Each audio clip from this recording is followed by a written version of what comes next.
नमस्ते दोस्तों। Black book English vocabulary book में से हमने जो सिनोनिम सीरीज़ स्टार्ट किया है उसकी आज दूसरा वीडियो है। इसी वीडियो में मैं इडियम सीरीज़ की 11 से लेकर 20 तक इडियम्स कवर करने जा रहा हूँ, वो भी पिक्चर के साथ, सेंटेंस के साथ एवं इंग्लिश और हिंदी मीनिंग के साथ।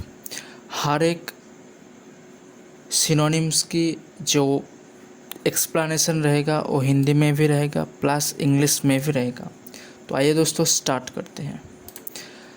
ब्लैक बुक सिनोनिम सीरीज़ में आज की पहला वर्ड है एबोमिनेबल, जो खुद एक एडजेक्टिव है।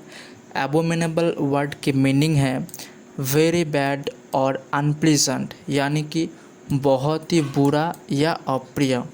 आप यहाँ पर पिक्चर पे देख सकते हो कि एक जूते से बहुत ही बदबू निकल रहा है, यानी कि वो बदबू सबके लिए एक अनप्लीजेंट है, वेरी बैड है, अप्रिय है।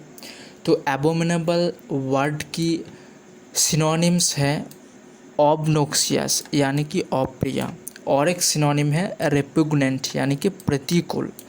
एबोमिनेबल वर्ड की ये दो सिनोनिम्स हम सेंटेंस में कैसे यूज़ कर सकते हैं, देखिए। Obnoxious, there was an obnoxious smell coming from the room, यानी कि कमरे से एक अप्रिय गंध आ रही है।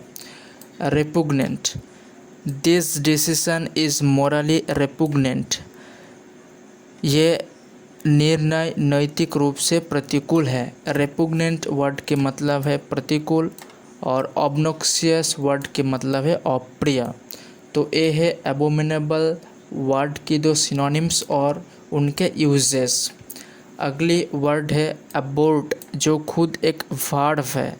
इसका मीनिंग है टू टर्मिनेट ए प्रोसेस और समथिंग, यानी कि किसी प्रक्रिया या किसी चीज़ों को समाप्त करना। आप यहाँ पर पिक्चर पे देख सकते हो कि यहाँ पर द एंड लगी है। द एंड, जब एक मूवी का शूटिंग किया जाता है तब एकदम मूवी के शूटिंग के लास्ट में ये चिन्ह दिखा जाता है द एंड। इसका मतलब है शूटिंग शेष हो चुका है, तो इससे भी आप रिलेट कर सकते हो। बाकी अबाउट वर्ड की एक सिनोनिम है एंड, इसका मतलब है अंत। अबाउट वर्ड की सिनोनिम की यूजेस हम कैसे कर सकते हैं, देखिए। एंड, जिसका मतलब है अंत। My house is at the end of the street, यानी कि मेरा घर सड़क के अंत में है। एंड का मतलब है अंत। नेक्स्ट वर्ड है एबॉर्टिव, जिसका मीनिंग है नॉट कंप्लीटेड सक्सेसफुली, यानी कि फेल्ड। इसका मीनिंग है सफलतापूर्वक पूर्ण नहीं हुआ या फिर विफल रहा। आप यहाँ पर पिक्चर पे देख सकते हो कि एक लड़का जो सीजीएल एग्ज़ाम की तैयारी कर रहा है, वो अपने प्रीलिम्स का रिज़ल्ट चेक किया और देखा कि उसके द्वारा कट ऑफ क्लियर नहीं किया गया, तो इसका मतलब है वो फेल्ड हो गया। तो एबॉर्टिव का मतलब भी है फेल्ड हो जाना या फिर नॉट सक्सेसफुल होना। एबॉर्टिव वर्ड की दो सिनोनिम्स है अनसक्सेसफुल, यानी कि असफल, और एक सिनोनिम है इनएफेक्टिव, यानी कि अप्रभावी। इन दोनों वर्ड की यूजेस हम कैसे कर सकते हैं सेंटेंस में, देखिए। अनसक्सेसफुल, यानी कि असफल। His efforts to get a job proved unsuccessful, यानी कि नौकरी पाने के उनके प्रयास असफल साबित हुआ। अनसक्सेसफुल, जिसका मतलब है असफल। The treatment was expensive and ineffective, यानी कि इलाज महंगा और अप्रभावी था। इनएफेक्टिव का मतलब है अप्रभावी, मतलब जिसका कोई प्रभाव नहीं है। तो अनसक्सेसफुल एंड इनएफेक्टिव दो सिनोनिम है किसके, एबॉर्टिव वर्ड के। अगली वर्ड है अबाउंड, जो खुद एक वर्ब है। इसका मीनिंग है to exit in large numbers और अमाउंट्स, यानी कि बड़ी संख्या या मात्रा में मौजूद होना। आप यहाँ पर पिक्चर पे देख सकते हो, एक झील है, यहाँ पर एक झील, पानी है और उनके आसपास आजू बाजू में बहुत सारे फूल उग गए हैं, झोपझाड़ उग गए हैं। अबाउंड वर्ड की एक सिनोनिम है फ्लावरिश, जिसका मतलब है फलना, फूलना। इस अबाउटिव वर्ड को हम सेंटेंस में कैसे यूज़ करेंगे देखिए। फ्लावरिश, जिसका मतलब flourish, wild plants flourish on the banks of the lake, यानी कि झील के किनारे जंगली पौधे उगते हैं। फ्लावरिश का मतलब है फूलना, फलना। आप यहाँ पर पिक्चर पे देख सकते हो, फूलना, फलना, फ्लोरिश। तो ये है अबाउंड वर्ड की सिनोनिम का यूजेस। अगली वर्ड है एवरेज, जिसका मीनिंग है to make something shorter by removing parts of it, यानी कि किसी चीज़ के हिस्से को हटाकर उसे छोटा करना। आप यहाँ पर पिक्चर पर रिलेट कर सकते हो कि यहाँ पर एक मतलब ब्रिज, एवरेज वर्ड ना ब्रिज से आया है। ए आर और ब्रिज को अलग कर दो, ए और ब्रिज को अलग कर दो तो यहाँ पर ब्रिज निकल के आएगा, ब्रिज। अब समझ सकते हैं एक ब्रिज है और आपको यहाँ से लेकर उस किनारे तक जाना है। अगर ब्रिज नहीं होता है तो आपको यहाँ पर सड़क पे जाके उस तरफ से पार करना होगा। लेकिन यहाँ पर एक ब्रिज आने से आपका जो एक दूरी है, जिस रास्ते को, जिस डिस्टेंस को आप कवर करने जा रहे हो वो कम हो जाएगा ब्रिज के आने से। तो एवरेज का मतलब आप शॉर्टन रिलेट कर सकते हो कि कम, मतलब to make something shorter by removing parts of it, यानी कि हटाकर उसे छोटा करना, छोटा। ब्रिज, ब्रिज से एवरेज आता है। एवरेज वर्ड की एक सिनोनिम है शॉर्टेन, यानी कि छोटा। बाकी एवरेज वर्ड की सिनोनिम शॉर्टेन को हम सेंटेंस में कैसे यूज़ करेंगे देखिए। Around mid September days shorten and temperatures deep, यानी कि सितंबर के मध्य में दिन छोटे हो जाते हैं और तापमान गिर जाता है। शॉर्टेन का मतलब है छोटा हो जाना, छोटा। अगली वर्ड है एब्रोगेट, जो खुद एक भार्व है, जिसका मीनिंग है रिपल और do with a law, right और फॉर्मल एग्रीमेंट, यानी कि किसी कानून, अधिकार या औपचारिक समझौता की निरस्त करना या ख़त्म करना। एब्रोगेट का मतलब है खत्म कर देना। आप यहाँ पर पिक्चर पे देख सकते हो कि जम्मू एंड कश्मीर में आर्टिकल 370 अब नहीं रहा, मतलब बैन कर दिया गया। आर्टिकल 370 को जम्मू एंड कश्मीर में ख़त्म कर दिया गया। तो एब्रोगेट वर्ड की दो सिनोनिम है, रिपील यानी कि रद्द करना, और एक सिनोनिम है एबोलिश यानी कि समाप्त करना। एबोलिश वर्ड की सिनोनिम आप पहले वीडियो में देखे हो। एब्रोगेट वर्ड की दो सिनोनिम है, इनको हम सेंटेंस में कैसे यूज़ कर सकते हैं देखिए। It is too late for the government to repeal the law before the election, यानी कि सरकार के लिए चुनाव से पहले कानून रद्द करने में बहुत देर हो चुकी है। रिपील का मतलब है रद्द हो जाना। और एक सिनोनिम है एबोलिश, जिसका मतलब है खत्म। The government ought to abolish the tax altogether, यानी कि सरकार के टैक्स पूरी तरह खत्म, सरकार को टैक्स पूरी तरह खत्म कर देना चाहिए।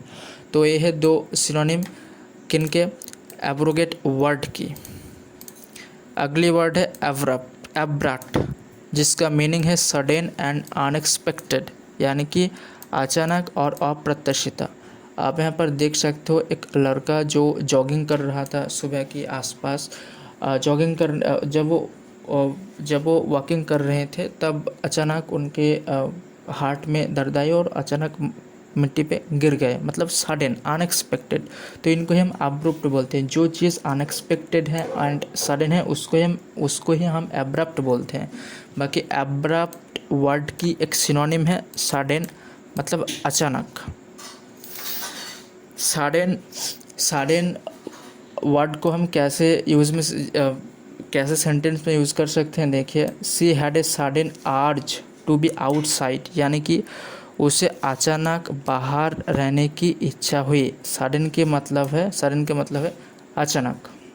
तो ये है एब्रप्ट वर्ड की एक सिनोनिम और उनके यूज़। अगला वर्ड है एब्सोल्यूट, जो खुद एक एडजेक्टिव है जिसका मीनिंग है कंप्लीट या टोटल, यानी कि पूर्ण या कुल। आप यहाँ पर एक पिक्चर में देख सकते हो। आप यहाँ पर काउंट करके मुझे बताइए कि यहाँ पर कितना बॉटल है, मतलब आप काउंट कर रहे हो कुल कितना बोतल यहाँ पर है, आपको बोलना पड़ेगा। इसका मतलब है आप काउंट करोगे, यानी कि टोटल यानी कि कंप्लीट। तो एब्सोल्यूट वर्ड की दो सिनोनिम है, कंप्लीट यानी कि पूर्ण, टोटल यानी कि कुल। बाकी एब्सोल्यूट वर्ड की इन दो सिनोनिम हम सेंटेंस में कैसे यूज़ करेंगे देखिए। कंप्लीट यानी कि पूरी। I gave a complete list of the stolen items to the police, यानी कि मैंने चोरी हुए सामान की पूरी सूची पुलिस को दे दी। कंप्लीट का मतलब है पूरी। एंड टोटल जिसका मतलब है कुल। What was the total number of people there, what was the total number of people there, यानी कि वहाँ कुल लोगों की संख्या कितने थे। टोटल का मतलब है कुल। तो ये है दो सिनोनिम और उनके यूजेस। अगला वर्ड है एब्सॉल्व, जो खुद एक वर्ब है जिसका मीनिंग है to declare someone free from blame, यानी कि किसी को दोष मुक्त घोषित करना। आप यहाँ पर देख सकते हो कोर्ट में एक जजमेंट हुई है और वहाँ पर जज ने डिक्लेयर कर दिया कि जिसके अगेंस्ट में ये एक्यूज़ रहा वो बिल्कुल भी दोष मुक्त हो गया। तो एब्सॉल्व का मतलब है दोष मुक्त हो जाना, free from blame. Absolve word की दो सिनोनिम है, एक्विट यानी कि दोष मुक्त करना, अगला सिनोनिम है पैराडन यानी कि क्षमा। बाकी एब्सॉल्व की इन दो सिनोनिम को हम सेंटेंस में कैसे यूज़ कर सकते हैं देखिए। एक्विट इसका मतलब है दोष मुक्त। She was acquitted of the murder of her husband, यानी कि वो अपने पति की हत्या से दोष मुक्त हो गया। एक्विटेड का मतलब है दोष मुक्त। अगला है पैराडन जिसका मतलब है समाधान। The governor granted him a pardon, यानी कि राज्यपाल ने उन्हें समाधान दे दिया। पैराडन का मतलब है समाधान।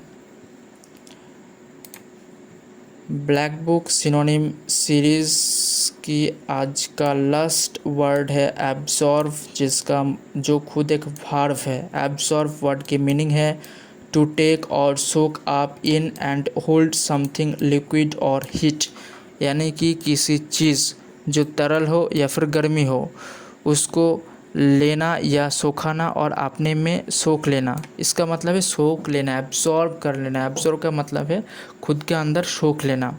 आप यहाँ पर देख सकते हो कि एक आदमी अपने पैर पानी में भिजा रहा है, पानी में दे दिया, यानी कि एब्जॉर्ब वर्ड की एक सिनोनिम है सोख, जिसका मतलब है सोखना, जिसका मतलब है सोखना, सोखना। सोक वर्ड को हम सेंटेंस में कैसे यूज़ कर सकते हैं देखिए। He soaked his feet in a tub of warm water, यानी कि उसने अपने पैर को गर्म पानी के टब में भिगाया। तो सोक का मतलब है भिगाया। तो ये सोक का मतलब है भिगाया। तो ये रहा black book English vocabulary book की आज दो सिनोनिम सीरीज़ की दूसरी वीडियो है, जहाँ पर मैंने black book English vocabulary book से आज 10 सिनोनिम्स और उनके सेंटेंस की और उनके सिनोनिम की सेंटेंस में यूजेस दिखाया। बाकी thank you so much for watching. To subscribe to phonics papu and